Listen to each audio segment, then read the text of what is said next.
Hello. Oui. Hello, j'espère que tu vas bien. Oui, merci. Toi Alors, aussi. oui, oui, bah écoute, moi je découvre et puis les éléments d'échange, de partage que nous avons, bah, ça me permet aussi d'ouvrir des nouvelles données en moi, donc ça me fait beaucoup de bien. Donc je te Très remercie bien. et j'aimerais aborder un thème qui va me toucher particulièrement, mais je pense aussi que ça pourra toucher aussi d'autres clés, d'autres graines, c'est les enfants. Comme tu sais que je suis maman de Léa et Lorenzo, Léa qui a 19 ans, qui est une hyper émotive, donc hyper potentiel émotif et intellectuel. Voilà, c'est une étiquette parmi tant d'autres. Et Lorenzo qui lui a des troubles autistiques, donc autant te dire que j'ai une vie de maman un petit peu rock'n'roll. Et ce qu'il y a, c'est que c'est une vie de maman rock'n'roll et mon compagnon n'est pas le papa des enfants, donc c'est une famille recomposée. Et comme je sais que toi, eh bien, tu es en plein dedans parce que tu as aussi avec Anya, vous êtes une famille recomposée. Ben, j'aimerais un petit peu que tu puisses nous parler un peu de ton vécu pour nous donner un petit peu d'espoir parce que tu sais, des fois, on baisse les bras. Alors, j'ai beaucoup parlé avec Anya. Anya me suit en accompagnement pour que je puisse passer au-delà de certaines difficultés au niveau des enfants. Mais d'un point de vue de toi, voilà, d'un homme, ça fait aussi toujours de bien de l'entendre. Et je me disais, par rapport au vécu, pourquoi les laisser, tu vois, des fois, tu sais, on se bloque et on empêche nos enfants de voler de leurs propres ailes. C'est ça. Et est-ce qu'on doit laisser vraiment passer nos enfants avant nous, avant notre couple? Voilà, un petit peu tout ça. Ce petit melting pot. Alors, j'ai presque envie de dire, est-ce qu'on construit une maison en commençant par le toit? Non, on commence par soi, puis le couple, puis les enfants. Même quand c'est une famille recomposée. Si on le prend dans l'autre sens, on va rester dans le psychologique, de base, l'émotionnel. Ça va partir en vrille jusqu'à ce qu'on trouve notre centricité et qu'on mène notre barque. Puis ensuite, on va pouvoir mener notre barque à deux. Et finalement, ça, c'est oui. C'est long, c'est éprouvant, parce que tu n'es pas le père, enfin, je ne suis pas le père des enfants, et il y a trois filles. Donc, s'il y a une chose que j'ai apprise, c'est comment se comportent les femmes. Ben, j'ai la réponse, pas comme un homme. Mais c'est tout ce que je peux dire, parce que ça reste encore des mystères. Par contre, ce que ça m'a appris grâce à Agnès, c'est de mettre de l'eau dans mon vin. Parce que j'avais tendance à contrôler les choses, donc bah, automatiquement je me heurtais. Alors déjà, je n'étais pas le père, hein, donc je me heurtais automatiquement à une plus ou moins grande opposition. Opposition qui, des fois, est allée jusqu'au clash, etc. etc. Et c'est là qu'on s'est aperçu avec Anya qu'en fait, en maintenant le couple malgré cela, petit à petit, les choses rentrent dans l'ordre. Déjà parce que les enfants grandissent. Et là, pour les mamans qui seraient en train de se séparer ou les papas qui seraient en train de se séparer, plus tôt on se sépare, quand les enfants sont encore en bas âge, enfin, pas en bas âge, mais à un âge raisonnable, je dirais, avant l'adolescence, et moins ce sera difficile. Mais ça, on l'a expérimenté. Hein, parce que nous, c'était, quand elle s'est séparée, c'était 11, 13 et 15. Entre guillemets, celle qui a le mieux admis la nouveauté, c'était celle qui avait 11 ans, la cadette. Bon, après, il y a une histoire de caractère également, mais parce qu'elle a construit, on va dire, un couple qui ressemble beaucoup au nôtre. Voilà. On disait ça, on évoquait ça dans une autre vidéo. À partir du moment où je suis exemple, qui n'est pas dysfonctionnel, ben, la LIDAD va revenir vers là. D'accord. Et les autres ont fait leur chemin aussi. Ça ne veut pas dire que elles n'arriveront pas à avoir des couples qui vont tenir la route. L'aînée arrive à tenir la couple.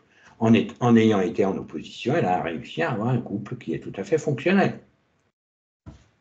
Alléluia, quoi. Donc, peu importe le côté où on prend, mais par contre, effectivement, s'il y a un chemin évolutif là-dedans, il est pour tout le monde.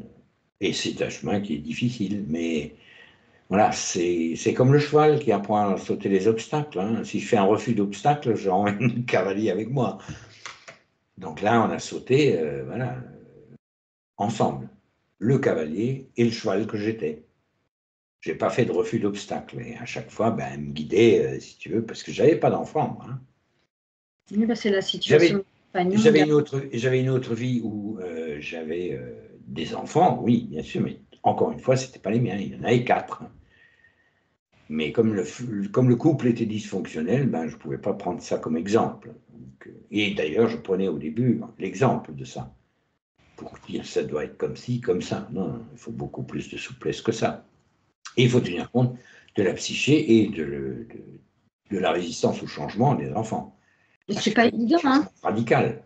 C'est pas évident. Ben, comme je te disais, bon, tu le sais, tu connais très bien mon compagnon et lui aussi, il est dans ta situation. Et c'est vrai que des fois, c'est pas évident.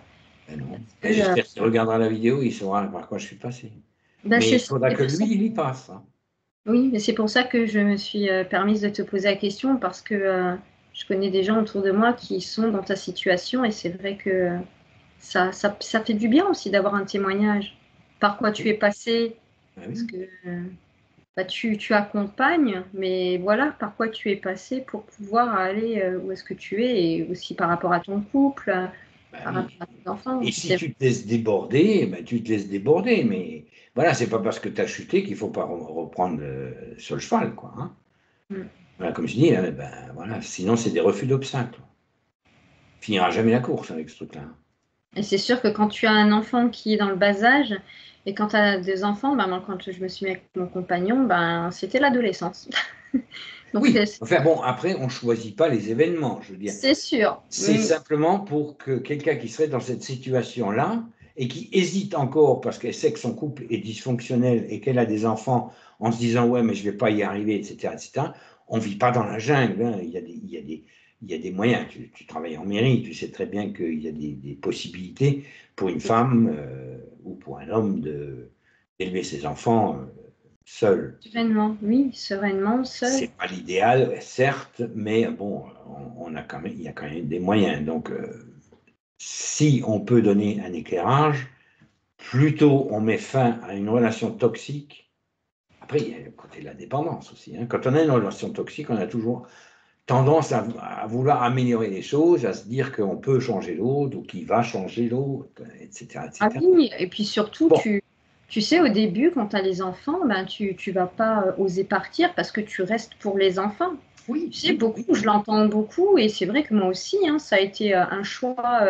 La première fois que j'étais mariée, ben, ça a été un choix pour moi de dire ben non, je reste pour les enfants. Quand ils seront grands, j'en en reparlerai. Non, mais tu sais, quand on est un faux débat. Décidé, c'est un faux départ.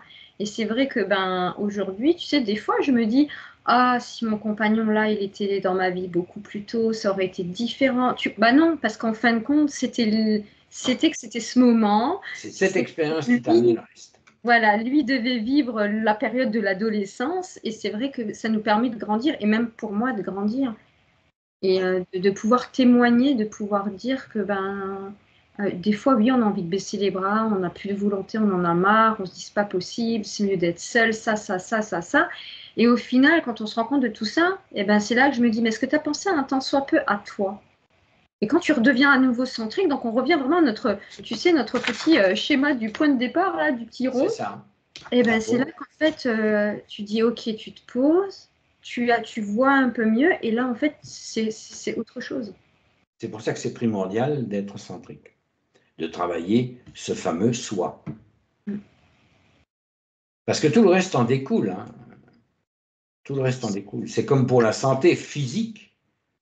T'as beau faire ce que tu veux, si tu n'as pas la santé physique, eh ben, le reste, ça ne va pas suivre. Donc, si tu ne t'occupes pas du corps physique en priorité, ben forcément, le reste, ça ne va pas suivre non plus, même si tu es le plus grand créatif du monde. C'est ça. Et si toi, tu t'occupes de toi, mais que l'autre personne, l'être cher à côté de toi ne s'occupe pas de soi, ben en fait, ce qu'il y a, c'est qu'à un moment donné, c'est comme une chaîne, hein, tout va être épuisé. Donc l'importance vraiment de s'occuper de soi en premier, puis en fait, d'après que les deux, Parce qu'on n'est pas une moitié d'une moitié, on est un de un. Merci. Là, tu fais bien de le souligner, on n'est pas la moitié de quelque chose, on est un être entier. Et c'est ça. Avec deux polarités plus ou moins ajustées, on va dire. Oui, mais un de un. Partons du principe qu'on est un. C'est ça. Parce que si toi, tu prends toi en moitié et tu as l'autre moitié, tu sais qu'on entendait souvent, hein, moi je me rappelle à l'époque, je disais oh, ma moitié, avant que je comprenne. Mais tu sais, quand tu dis bah, ma moitié, bah, moi je m'occupe de moi, je suis une moitié, je m'occupe de moi. L'autre moitié ne s'occupe pas de soi. Bah, du coup, qu'est-ce que tu fais? Bah, tu trimbales l'autre moitié. Oui, et tu t'occupes surtout de l'autre moitié. Quoi. Voilà. Alors que si tu es dans le 1 et dans le 1, bah, en fait, tu es dans du partage. Et là, tu es plus dans une unité. Et là, tu peux affronter le monde. Quand tu dis le 1, je mets un schmoll. Oui, bon, on se comprend. C'est oui, mais une pas image. que les gens s'imaginent qu'on est arrivé. Non, non, pas du tout. Alors là, vous voyez, je pense que le jour où on y arrivera, on le dira même pas. On ne le dira même pas. On ne le dira pas. Et on aura un autre discours. On est en processus. Voilà. Mais ça permet au moins de relativiser. C'est pour ça que ce n'est pas un conseil, mais effectivement, s'il y avait encore des doutes, quand mettre fin à une relation toxique, ça veut dire commencer à s'occuper de soi. Et ça, c'est pas évident au début. Ah, pas du tout. Parce qu'il y a tout un tas de croyances, il y a tout un tas de choses qui sont véhiculées dans la psychologie, je dirais. C'est même pas de la psychologie, c'est plus de la psychologie comportementale, parce qu'on a des engrammes. On a des croyances qui peuvent être diverses et variées en fonction de nos propres schémas. Mais une fois qu'on a balayé ça, on se dit, on sent. Et on arrive à ce que tu viens de dire. Ah, si je l'avais connu plus tôt, eh ben non. Parce qu'en même temps que tu as cette idée, te vient l'autre, mais ce ne serait pas qui je suis si je n'avais pas vécu le reste. C'est ça. C'est ce qu'il me disait, mon compagnon. Il m'a dit, mais peut-être que ça n'aurait pas marché à ce moment-là, et tout ça, et c'est vrai. Parce que on a une évolution, et pour moi, vraiment, ça a été cette révélation de me dire que si je m'occupe de moi, c'est pas abandonner mes enfants, c'est pas les oublier, et c'est pas, et ça veut pas dire que je dois rester seule. C'est-à-dire que non. On peut très bien être seul, mais en couple. Mais alors, quand on peut être. Alors, je vais mettre une nuance quand même, parce que des fois, alors moi, c'est ce qui m'était arrivé, c'est que je me sentais seule dans mon couple. Mais pas cette solitude où il n'y avait pas de partage. Voilà. Tu vois? Là, aujourd'hui, j'arrive à être seule en couple, où j'arrive en fait à faire des choses pour moi, alors qu'il est à côté de moi, je fais des choses pour moi, et lui fait des choses pour lui. Et en fait, après, on arrive à partager. Et nous, c'est vrai qu'on a ce bonheur du jardin, on a tous les deux cette passion du jardin, on a d'autres passions communes. Et c'est vrai que là, on arrive à être chacun seul, mais aussi en couple. Et c'est vraiment différent, parce que tu sais, moi, on m'a souvent dit, ouais, bah toi, tu sais pas ce que c'est d'être seul. Parce que tu n'as pas vécu seul. Ah oui, moi j'ai déjà eu ça. Hein. On m'a déjà dit, parce que si tu veux, si je dois compter dans mes 2 mariages, hein, ça englobe tout. J'ai été mariée 2 fois 10 ans. Et ouais, plus ou moins comme ça.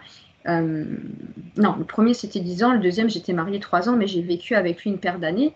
Et en fait, je me sentais seule pour gérer les enfants, pour gérer plein de choses. Donc je me sentais seule. Mais j'étais en couple. Donc, quand quelqu'un me dit, tu sais pas ce que c'est d'être seul, au début, je me dis, oh, c'est vrai, je ne sais pas ce que c'est, il faut que tu te mettes seul. Tu vois, alors les programmes, et vas-y, quand tu es dans ton mental cognitif, tu pètes un câble. Mais en fin de compte, tu dis, mais si, en fait, j'arrive. Et en plus de ça, je peux me confronter beaucoup plus vite parce que j'ai la personne en face de moi qui fait un miroir. Et oui. Un miroir ou autre chose. Je veux dire, ça n'a pas forcément besoin d'être un miroir. Ça peut être aussi un sparring partner. Hein. C'est ça. En tout cas, tout ce que je peux te dire, c'est que maintenant, de ce que je vis, de ce que j'ai vécu, je sais que mes enfants, même si des fois ils ne sont pas parfaits, hein, ça reste nos enfants. Est-ce que nous, on l'est? On l'est pas, mais je peux te dire que ça leur a montré qu'en fait, on peut y aller. Et moi, ma fille me disait que c'est vrai que j'ai beaucoup de volonté. Et aujourd'hui, c'est ce qu'elle fait preuve. Elle fait preuve de beaucoup de volonté, même si des fois, elle a envie de baisser les bras. Je lui rappelle qu'elle a cette qualité de volonté. Et ça, c'est hyper important de pouvoir leur montrer. Et tu vois, là, en plus, c'est pas une volonté, je dirais, égotique. Parce que c'est une volonté qui est basée sur quelque chose de beaucoup plus profond. Le noyau va chercher plus profondément, puisque là, on est dans le soi. C'est une volonté d'avancer malgré les choses. Et celle-là, elle est vissée très profondément en nous. Elle est différente de l'autre volonté, je veux arriver à ceci ou je veux arriver à cela, tu vois, où là aussi, ça peut fonctionner. Mais là, les échecs, ils peuvent s'accumuler les uns derrière les autres. Hein. Cette volonté-là ne faiblira jamais. Et tu sais, ce que moi, je me suis aussi beaucoup rendu compte, c'est que j'osais pas, mais d'aller prendre l'aide, d'aller voir, d'aller investir en soi. C'est ce qui m'a permis aussi de sortir beaucoup plus vite de ces tourments que j'avais. Parce que bon, tu me connais déjà depuis des années, tu as vu par quoi je suis passée. Et ça aussi, je me suis dit, à un moment donné, si tu respires la richesse intérieure, si tu respires cette clé d'abondance, cette prospérité, tôt ou tard, il va y avoir quelque chose d'une autre manière. Et c'est vrai qu'en fait, ben aujourd'hui, ben ça vient de manière différente. Mais moi, je continue à avoir ces accompagnements, à investir en moi parce que c'est une clé. Il y a un auteur, bon, il est décédé, il s'appelle Sat Prem, je ne sais pas si tu en as déjà entendu parler. C'est voilà, c'est tourné vers l'Orient. Et il disait une phrase, mais que reste-t-il à l'homme lorsqu'il n'y a plus rien? Et cette phrase-là, pour moi, c'est une clé. Tu n'as même pas besoin d'argumenter. Non. Elle est là. Si tu la vibres, tu la en toi. Là, on est d'accord. Il faut la vibrer, celle-là. Mais vibrer, il faut être, je veux dire, prêt. C'est ça. Ah oui, la vibration arrive, je répète, la vibration arrive naturellement. C'est pas la peine de l'intellectualiser. On peut l'intellectualiser, mais en essayant de l'intellectualiser ce que c'est qu'une vibration, ça se ressent, ça se partage, ça s'échange, ça se vibre en réception comme en émission. Si on l'intellectualise, on se retarde la vibration ou on la colore la vibration. Et on ne va pas au fond, à l'essence de ce que c'était. Parce qu'on modifie sa fréquence, tout simplement, cette vibration. Donc ça, c'est juste une des choses trappes du surmental, hein, de croire là encore qu'on est arrivé, etc., etc. D'où l'intérêt du doute, encore une fois. Le doute te permet de rester un point d'interrogation vivant. Et à un moment donné... Excuse-moi, il y a une phrase, justement, un jour que j'ai vu dans un film qui disait, tu connais très bien ce film, hein, il disait dans cette phrase, le doute tue l'esprit. Le doute, non, le doute ne tue pas l'esprit, c'est la manifestation de l'esprit, de façon à ce que le corps mental s'ajuste. Okay.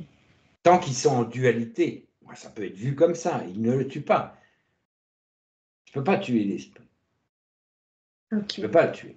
On est d'accord. C'est pour ça, parce que cette phrase, elle m'avait interloqué, et puis c'est vrai que tu en as parlé plusieurs fois, et je me suis dit, tiens, pourquoi alors pourquoi dans ce film très, tu sais, c'est le film Dune, je pense que tu l'avais aussi vu, et dans le film Dune, un jour, il disait, si tu doutes, voilà, le doute tue l'esprit, et puis c'est vrai que... Oui, ça peut être vu comme ça, pourquoi pas.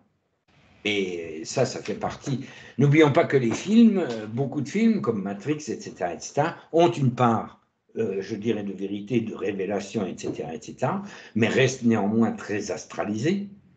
Et il y a des subtilités de temps qui ne sont pas captées, mais qui servent je dirais, d'échelon pour que les gens puissent s'ouvrir, monter, etc., etc.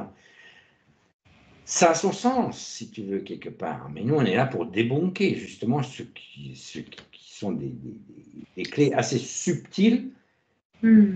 Donc, effectivement, le doute... Parce que le problème, à un moment donné, ce n'est pas un problème, c'est je dirais, ça fait partie du chemin du nouveau continent et de ses embûches et de ses pièges.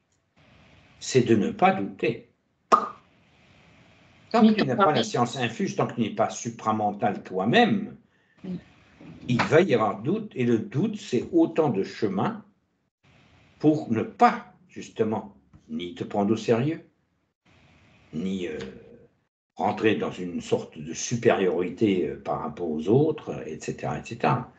Le doute raisonnable, hein, je dirais. Le doute qui t'amène à douter de toi et à t'effondrer ne sert à rien non plus. Hein, je veux dire, là, on parle d'une autre forme de doute. Oui. Voilà. Si je n'ai pas la réponse instantanée, je ne peux que douter. Hein. Et si j'ai la réponse instantanée, le doute n'est pas permis. Disons qu'il y a deux modes de communication. Une qui va passer par mon mental spiralant en passant par le mental cognitif pour lui faire comprendre un certain nombre de choses, au-delà de ses croyances, au-delà de ses programmations. Il va faire sauter les programmations. Là, je ne peux pas douter. Hein. Il m'a fait sauter les programmations. Et une autre forme plus insidieuse qui peut venir de, peut-être pas forcément de l'esprit, mais du canal oblique, hein, donc de l'astral, etc., etc. Heureusement que j'ai le doute. Si je prenais pour argent comptant cette vibration-là, je suis bon pour refaire un tour. Là, hein. C'est clair. Voilà. Donc ça, merci de m'avoir permis d'apporter cette nuance. Oui, parce qu'on en discutait souvent et c'est vrai que ben, moi, tu sais que je suis quelqu'un qui doute souvent. Et c'est vrai que quand j'avais vu ce film, alors des fois quand je doutais de trop, je me disais le doute tue l'esprit, le doute c'est. Alors c'était vraiment comme un mantra pour que je puisse m'en sortir. Mais en fin de compte, non, c'est OK, c'est OK. Voilà, sans Voilà. polariser. Le doute, il ne doit pas tourner. Le doute, c'est est-ce que c'est ça? Et puis, ça s'en va. La réponse, tu l'auras tôt ou tard. Et là, il n'y aura plus de doute. Ouais. Sinon, le doute permet d'avancer. Ce doute-là, là, j'espère que ça a été pris vibratoirement. C'est un doute. Ah oui, oui, pour moi, c'est maintenant, pour moi, c'est clair, c'est parce que c'est un mot, fluide. C'est une forme. C'est fluide. Ben, écoute, je te remercie. Mais On est parti des enfants. On est parti des enfants. Mais tu vois, comme quoi, en partant des enfants, ben, ça nous a permis vraiment d'aller vraiment dans soi. On revient à la base. Voilà, tout à fait. Ben oui, parce que tu construis une maison à partir des fondations. C'est ça. Commence pas avec le toit. Ben, je te remercie. Je te souhaite une bonne soirée. Ciao, ciao. Ben, merci, Amon. Merci, Solia. C'était vraiment chouette. Et puis, ben, merci à vous toutes et tous, Graines, Clé, pour nous avoir écoutés. Si les vidéos vous ont plu, si vous avez des questions, ben, n'hésitez pas à mettre tout en commentaire, à nous partager aussi peut-être vos expériences. Et nous, on vous mettra aussi en lien donc, nos activités, à savoir pour moi-même toutes les activités d'accompagnement évolutionnaire, mais dans le cadre de l'Ayurveda, du yoga, de la permaculture, les clés vers votre autonomie. Et je laisse la parole à Amon. Et voilà, alors on vous souhaite une bonne route vers votre souveraineté et si vous sentez besoin d'être accompagné suite à ces vidéos, vous pouvez toujours vous référer à ce qui est en dessous de la vidéo, un lien très simple, un formulaire de contact. Voilà, on vous souhaite encore une bonne intégration et on vous dit à bientôt.